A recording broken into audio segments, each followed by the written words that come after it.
क्या यूएस की हेल्प के बगैर यूक्रेन जो है वो रशिया से युद्ध कर सकता है? नहीं, नहीं कर सकता है। एक दिन भी नहीं टिक सकता। यूएस के हेल्प के बिना यूक्रेन युद्ध में एक दिन भी नहीं टिक सकता। यूएस ने 95 बिलियन यूएस डॉलर के आसपास सैंक्शंस किए। 95 बिलियन डॉलर, ये पता है आपको कितना होता है?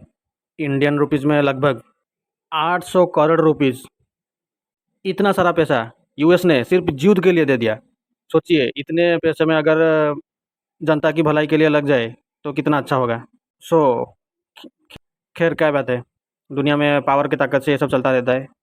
और ये जो 95 बिलियन डॉलर है, ये सिर्फ यूक्रेन को नहीं दिया जाएगा, ये 3 हिस्सों में बाँटा जाएगा। एक हिस्सा जो है वो यूक्रेन को जाएगा, और एक दूसरा हिस्सा जो है वो इज़राइल को जाएगा, और तीसरा हिस्सा जो है वो चाइना को काउंटर करने के लिए ताइवान को दिया जाएगा। इसमें से 26 बिलियन के लगभग आसपास के डॉलर जो है वो इज़राइल के लिए है, 61 बिलियन डॉलर यूक्रेन के लिए, और ये जो बाकी बचे कुछ जो है वो यूक्रेन मालदीव्स के लिए, सॉरी, ये जो ताइवान के लिए दिया जाएगा।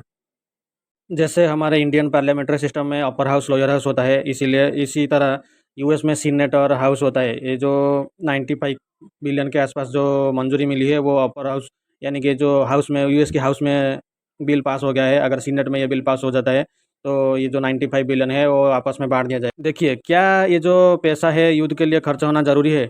देखिए, यूएस के पर्सपेक्टिव से हिसाब से ये बात ज़रूरी है कि वो यूक्रेन को फंड करे, क्योंकि अगर मान लीजिए यूक्रेन को फंडिंग नहीं मिली और यूक्रेन हार मान ली और यहाँ पर रशिया की जीत हो जाती है, ये सिर्फ रशिया की जीत नहीं होगी, ये पूरे जो यूएस की जो मिलिट्री है और ये जो यूरोपियन यूनियन है, नाटो है, ये सब की फेल मानी जाएगी।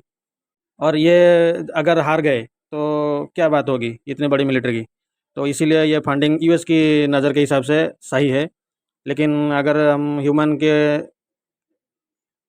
मानवीय क्षेत्र को देखें तो ये युद्ध होना ही नहीं चाहिए। फंड मिलने के बाद रशिया और यूक्रेन के बीच में जो जो कॉन्फ्लिक्ट है वो थोड़ी लंबी खींचेगी। और आप खुद सोचो, अगर ये पैसा मानव कल्याण के लिए खर्च होता तो सारी दुनिया की जो भूखमरी है वो ख़त्म हो सकता था।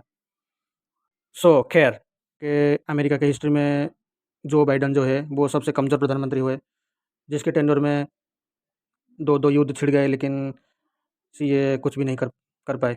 और एक बात मैं आपको बता दूं, रशिया और यूक्रेन के बीच में ये जो कॉन्फ्लिक्ट हुआ है, इसके ज़िम्मेदार यूएस ही है, क्योंकि यूएस की जो नाटो की एक्सपेंशन की जो माइंडसेट है, इसी की वजह से रशिया और यूक्रेन के बीच में युद्ध हुआ है। मंगलवार को ये जो बिल है वो यूएस के सीनेट में प्रस्तुत होगा। अगर ये बिल पास हो जाता है तो यूक्रेन को ज़ाहिर की बात है फंडिंग मिल जाएगी। नमस्कार।